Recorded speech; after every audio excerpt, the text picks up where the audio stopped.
বিগত ২-৩ দিন ধরেই অনেক বৃষ্টি আর সাথে আবহাওয়াটাও একটু নরম। আর এই আবহাওয়ায় মনটা শুধু খিচুড়ি, খিচুড়ি করছে। তো কোনো কিছু আর না ভেবে বানিয়ে ফেললাম খিচুড়ি। আর তার সাথে বেগুন ভাজা ছিল, আরও ভর্তার আইটেম ছিল। তো চলুন শুরু করা যাক। আসসালামু আলাইকুম। কেমন আছেন আপনারা? আর আমার ভিডিওটি আপনাদের কাছে যদি ভালো লেগে থাকে তাহলে আমার চ্যানেলটিকে ফলো করে দিবেন আর আমার সাথেই থাকবেন। আমি খিচুড়ি রান্না অতটাও ভালো পারি না, যতটুকু পারি ততটুকুই আজকে করার চেষ্টা করছি। তো আমি প্রথমেই তেলে মশলাগুলো সব দিয়ে দিলাম, যেমন গরম মশলা, তেজপাতা আর কয়েকটা জিরাও দিয়েছিলাম, আস্ত জিরা। তো এগুলো দিয়ে ভালো মতো একটু নাড়াচাড়া করে যখন একটা গন্ধ চলে আসছিল সুন্দর, তখন আমি পেঁয়াজ আর ঝালটা দিয়ে দিয়েছিলাম। তারপর পেঁয়াজ আর ঝালটা একটু লাল লাল হয়ে আসলে আমি তার ভিতরে আদা বাটা, রসুন বাটা দিয়ে দিয়েছিলাম। এখনো পর্যন্ত কিন্তু আমি মশলা দেইনি। তারপর যখন খুব ভালো মতো ভাজা হয়ে যাচ্ছে তখন আমি আলুটা দিয়ে দিলাম, আর সাথে সাথে যে মশলাগুলো যেমন হলুদ, ঝালের গুঁড়া, গরম মশলার গুঁড়া আর সামান্য একটু জিরা গুঁড়াও দিয়েছিলাম। আর এগুলো দিয়ে আমি খুব ভালো মতো নাড়ানাড়ি করে, আর বাই দ্য ওয়ে আমি মাটির চুলায় রান্না করছিলাম, এই জন্য একটু গোলবার হয়ে গিয়েছে আর কি। তারপর আমি একটু ভাজা হয়ে গেলে আমি পানিটা দিয়ে দিলাম।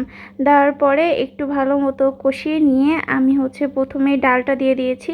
ডালটা একটু ভালো মতো ভাজা হয়ে গেলে চালটা দিয়ে দিয়েছি। আর চাল এখানে আমি নিয়েছি চিনি গুঁড়া চাল। এগুলো দিয়ে আমি খুব ভালো মতো মিশিয়ে নিচ্ছি। আর খুব ভালো মতো মেশানো হয়ে যাওয়ার পর আমি আর বেশিক্ষণ রাখবো না, এর ভিতরে আমি পরিমাণ মতো পানি দিয়ে দিয়েছি। রানিয়া ফুই পানিটা আমার বুঝিয়ে দিয়েছিল, বলছিল যে 1 কেজি চালের জন্য 1.5 কেজি পানি ইউজ করতে। তো সেভাবেই আমরা পানিটাকে গরম করে নিয়েছিলাম, আর ডিরেক্ট আমরা গরম পানি চালের ভিতর ঢেলে দিয়েছিলাম। তো এই যে আমার রেডি। আর বাকি ক্লিপগুলো আমার নাই, অনেক ব্যস্ততার ভিতরে ছিলাম। তো তারপর তার ভিতরে আমি বেগুন ভাজিটাও করে নিলাম। বেগুন ভাজিটাও দেখতে খুব লোভনীয় লাগছিল। এর ভিতরে আমি আলু ভর্তা আর একটা ঝালের ভর্তাও করে নিয়েছিলাম।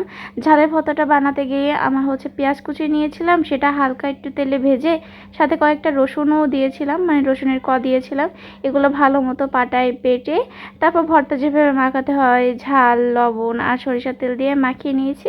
ব্যাস রেডি হয়ে গিয়েছে। আসলে অনেক মজা হয়েছিল। আর আমারও খুব ক্ষুধা লাগছিল, এজন্য আমি ভাত নিয়ে নিলাম, খিচুড়ি নিয়ে নিলাম। তারপর নিয়ে নিলাম আলু ভর্তা, ঝালের ভর্তা আর 2 পিস বেগুন ভাজি। জাস্ট অস্থির ছিল আজকে দুপুরের খাবারটা। আর হ্যাঁ, আপনারা জিজ্ঞাসা করবেন না যে আমার খাবারের টেস্টটি কেমন হয়েছিল।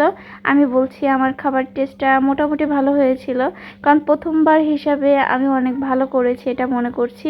কারণ আগে কখনো আমি এতজনের জন্য খিচুড়ি রান্না করিনি। আর একা হাতে সবকিছু করছিলাম, ক্যামেরা ধরার কেউ ছিল না, এজন্য আমি সবগুলোর ভিডিও ক্লিপ নিতে পারিনি। এজন্য আপনাদের মাঝে খুবই দুঃখিত আমি। এখানে তো আমি অনেক মজা করে খাচ্ছিলাম। প্রথমে ঝাল ভর্তা দিয়ে খাচ্ছিলাম, এত মজা হয়েছিল, টেস্ট মি।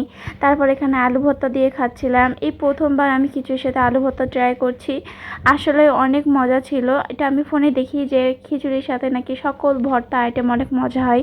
তো আজকে ফার্স্ট টাইম ট্রাই করলাম, আসলে অনেক মজা ছিল।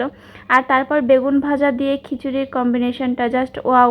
আমি জানি যে সবাই মানে খিচুড়ির সাথে বেগুন ভাজা প্রেফার করে, মানে এত বেশি মজা হয়। তো আমি এখানে খেতে লাগি, আর কথা না বাড়াই, আপনাদের সবার কাছ থেকে আমি এখন বিদায় নিচ্ছি। আল্লাহ হাফেজ।